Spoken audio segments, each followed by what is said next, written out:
भारतीय नौसेना की और बढ़ेगी ताकत, भारत और फ्रांस के बीच राफेल एम डील। भारत ने फ्रांस से 26 राफेल मरीन विमान के लिए किया समझौता, भारत की तरफ से रक्षा सचिव राजेश कुमार सिंह ने हस्ताक्षर किया। फ्रांस से राफेल एम के लिए 63,000 करोड़ में डील हुई, इनमें से 22 सिंगल सीटर और 4 ट्विन सीटर ट्रेनिंग वर्जन होंगे शामिल। समुद्र में भारत की सुरक्षा होगी मजबूत, राफेल जेट को INS विक्रांत और INS विक्रमादित्य पर किया जाएगा तैनात। भारतीय वायुसेना के पास 36 राफेल विमान, 26 नए विमान मिलने से 62 होगी राफेल की संख्या। केदारनाथ के कपाट खोलने की प्रक्रिया शुरू, आज भगवान केदारनाथ की डोली शीतकालीन गद्दी स्थल ओंकारेश्वर से केदारनाथ के लिए रवाना हुई। बाबा के शीतकालीन गद्दी स्थल ओंकारेश्वर मंदिर में भगवान भैरव की हुई विधि विधान से पूजा, भैरवनाथ की पूजा में सेना के जवानों ने मधुर बैंड से समा बांधा।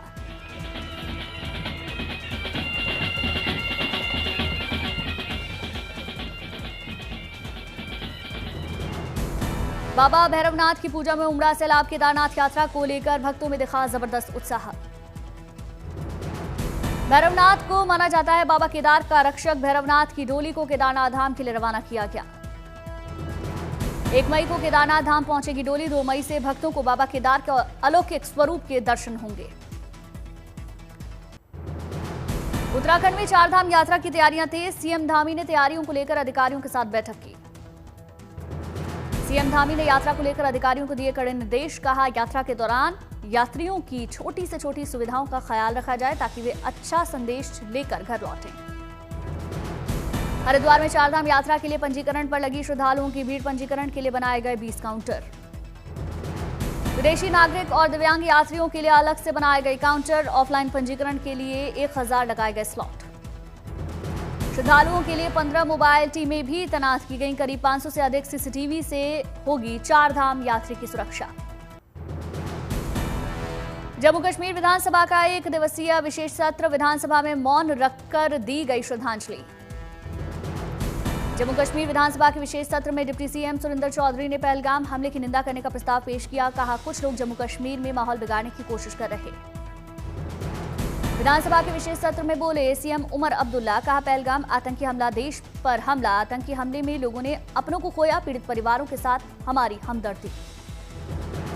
सीएम उमर अब्दुल्ला ने कहा मृतकों के परिजनों से क्या कहकर माफी मांगूं, माफी मांगने के लिए हमारे पास अल्फाज नहीं। सीएम उमर अब्दुल्ला ने कहा इस हमले ने हमें खोखला कर दिया, कोई भी कश्मीरी हमला नहीं चाहता, हर कश्मीरी हमले के खिलाफ बाहर आया। सीएम उमर अब्दुल्ला ने कश्मीर से लोगों से की एकजुट रहने की अपील, कहा कश्मीरी एकजुट रहेगा तो आतंकवाद खत्म होगा, ये मौका आतंकवाद के खात्मे की शुरुआत। गुलाम अहमद मीर ने कहा पहलगाम हमला एजेंसियों की चूक से हुई, हम सरकार द्वारा की जाने वाली किसी भी कार्रवाई का समर्थन करेंगे। प्रधानमंत्री नरेंद्र मोदी की रक्षा मंत्री राजनाथ सिंह की अहम बैठक, प्रधानमंत्री आवास पर मुलाकात की, पहलगाम को लेकर चर्चा की। राजस्थान दौरे पर कांग्रेस अध्यक्ष मल्लिकार्जुन खड़गे संविधान बचाओ रैली में हुए शामिल। कांग्रेस अध्यक्ष खड़गे ने लोगों से की एकजुट रहने की अपील, कहा देश सर्वोपरि, उसके बाद पार्टियां और धर्म, देश के लिए सभी को एकजुट होना चाहिए। दिल्ली में रक्षा मामलों की संसदीय समिति की हुई बैठक, पहलगाम हमले को लेकर हुई चर्चा, नेता प्रतिपक्ष राहुल गांधी भी बैठक में मौजूद। पहलगाम हमले को लेकर कांग्रेस की सफाई, कहा कुछ कांग्रेस नेता व्यक्तिगत राय रख रहे हैं, इनका कांग्रेस के विचारों से संबंध नहीं। पहलगाम हमले को लेकर कांग्रेस नेताओं को निर्देश, पहलगाम पर पार्टी से अलग बयान ना दें, कांग्रेस नेताओं के बयान से खड़गे राहुल नाराज। पहलगाम आतंकी हमले पर बोले फारूक अब्दुल्ला, हम उनको जवाब देंगे, हम कमजोर नहीं मजबूत हुए। फारूक अब्दुल्ला ने कहा हमने हमेशा बातचीत का समर्थन किया, अब की बार ऐसी बात हो फिर ऐसा ना हो। AIMIM चीफ असदुद्दीन ओवैसी की पाकिस्तान को खरी खोटी, पाकिस्तान को FATF की ग्रे लिस्ट में डालने की मांग की।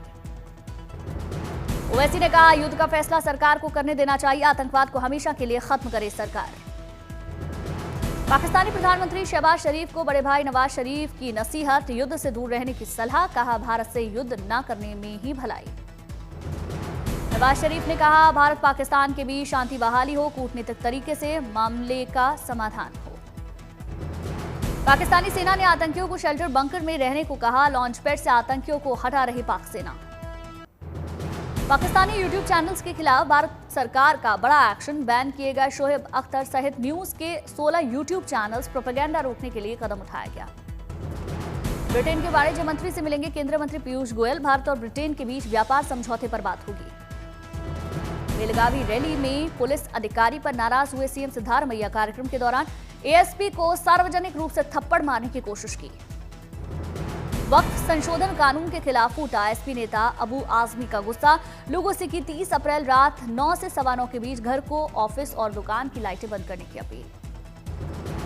26/11 मुंबई हमले की मास्टरमाइंड आतंकी तहव्वुर राणा की एनआईए कस्टडी बढ़ी। पटियाला हाउस कोर्ट ने 12 दिन की एनआईए कस्टडी में भेजा। नेपाल सीमा से सटे जिलों में अवैध कब्जों पर योगी सरकार का बड़ा एक्शन। सैकड़ों अवैध निर्माण ढहाए। सीमा क्षेत्र के 10 से 15 किलोमीटर के दायरे में चला अतिक्रमण हटाओ अभियान। अवैध धार्मिक संस्थानों पर भी सख्त कार्रवाई। बहराइच में 89 अवैध कब्जेदारों पर हुई कार्रवाई। श्रावस्ती में 17 अवैध मदरसों के अलावा 119 अवैध कब्जे मुक्त कराए गए। सिद्धार्थनगर में 11 और महराजगंज में 19 अवैध संरचनाओं पर कार्रवाई हुई। बलरामपुर में भी सरकारी भूमि पर 7 अवैध कब्जे किए गए। चिन्हित पुलिस ने मुक्त कराया।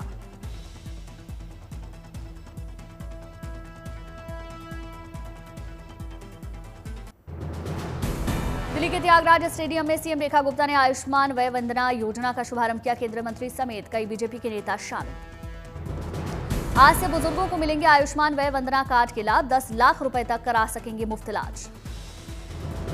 चेन्नई में सैकड़ों कछुओं को समुद्र में छोड़ा गया। 1 महीने के संरक्षण के बाद अधिकारियों ने छोड़ा। मध्य प्रदेश के मुख्यमंत्री मोहन यादव ने इंदौर में 100 से ज्यादा दिव्यांगजनों को सौगात दी। बैटरी युक्त ट्राईसाइकिल और जरूरी उपकरण तोहफे में दिए। हैदराबाद में लोकायुक्त और उप लोकायुक्त के शपथ ग्रहण समारोह में शामिल हुए राज्यपाल जिष्णु देव वर्मा। सीएम रेवंत रेड्डी भी मौजूद रहे। दिल्ली में हनुमंत कथा कार्यक्रम का आयोजन। दिल्ली की सीएम रेखा गुप्ता शामिल। वाराणसी में वैशाख अमावस्या पर उमड़ा आस्था का सैलाब। बड़ी संख्या में श्रद्धालुओं ने गंगा में डुबकी लगाई। उधमपुर में धूमधाम से निकली परशुराम शोभा यात्रा। बड़ी संख्या में शोभा यात्रा में लोग शामिल।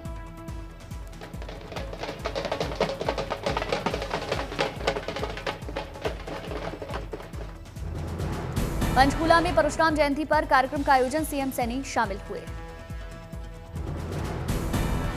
तमिलनाडु के कुड्डालोर में हिंदू मक्कल कच्ची पार्टी के नेता अर्जुन संपत ने मंदिर का दौरा किया। विधि विधान के साथ पूजा अर्चना की। उज्जैन में अच्छी बारिश के लिए ज्योतिर्लिंग महाकालेश्वर में किया जा रहा पंचजन्य यज्ञ। महाराष्ट्र और कर्नाटक के 25 विद्वान दे रहे आहुतियां। अयोध्या में मंत्री दयाशंकर सिंह ने कहा, एयरपोर्ट की तर्ज पर बनाया जाएगा बस अड्डा। यात्रियों को मिलेगी उच्च स्तरीय सुविधाएं। मंत्री दयाशंकर सिंह ने कहा, 250 करोड़ रुपए से ज्यादा की लागत से तैयार होगा बस स्टेशन। स्टेशन के अंदर बनाया जाएगा मॉल।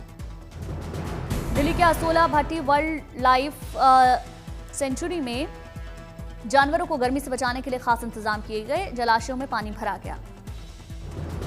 समस्तीपुर में इंटर के टॉपर छात्रों को मंत्री विजय चौधरी ने सम्मानित किया। दी गई नगद राशि और प्रशस्ति पत्र। अगरतला में सीएम माणिक साहा ने 479 अभ्यर्थियों को नियुक्ति पत्र बांटे। कहा, विकास ही हमारा लक्ष्य है। भोपाल में चेती चंद प्रतिभा कार्यक्रम का आयोजन। सीएम मोहन यादव ने सभा को संबोधित किया। भोपाल में मध्य प्रदेश राजपत्रित अधिकारी संघ के प्रांतीय सम्मेलन 2025 कार्यक्रम का आयोजन। सीएम मोहन यादव शामिल हुए। पटना में सीएम नीतीश कुमार ने पाटलिपुत्र खेल परिसर का निरीक्षण किया। निर्माण कार्य को लेकर अधिकारियों से जानकारी ली। रायसेन में केंद्रीय मंत्री शिवराज सिंह चौहान ने प्रधानमंत्री आवास योजना ग्रामीण के लाभार्थियों को स्वीकृति पत्र वितरित किए। कहा, गरीबों के सपने को प्रधानमंत्री मोदी पूरा करेंगे। श्रीनगर में यूटी स्तरीय बॉल बैडमिंटन चैंपियनशिप का आयोजन। बड़ी संख्या में खिलाड़ी शामिल। दिल्ली में विश्व स्वास्थ्य शिखर सम्मेलन 2025 का आयोजन। केंद्रीय मंत्री पीयूष गोयल ने शिरकत की। पुणे में पुणे शहरी संवाद, चुनौतियां और समाधान पर सेमिनार का आयोजन। सीएम देवेंद्र फडणवीस ने हिस्सा लिया। रायपुर में अग्रिया समाज सेवा समिति ने स्नेह सम्मेलन समारोह का आयोजन किया। सीएम विष्णुदेव साय ने शिरकत की। पटना में ताड़ी व्यवसायी महाजुटान कार्यक्रम में शामिल हुए तेजस्वी यादव। बिहार सरकार पर निशाना साधा। दिल्ली में केंद्रीय मंत्री जीतन राम मांझी ने गृह मंत्री अमित शाह से की मुलाकात। दोनों में बिहार चुनाव समेत कई मुद्दों पर चर्चा।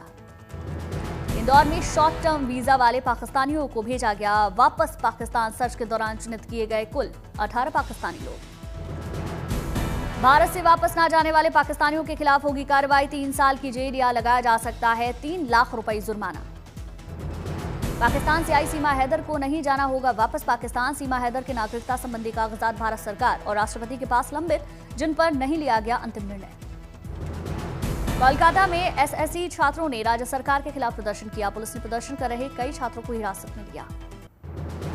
दुर्ग में पाकिस्तानी और बांग्लादेशियों की तलाश में 1000 घरों में सर्च ऑपरेशन शुरू किया गया। पुलिस को मिले 43 संदिग्ध लोग।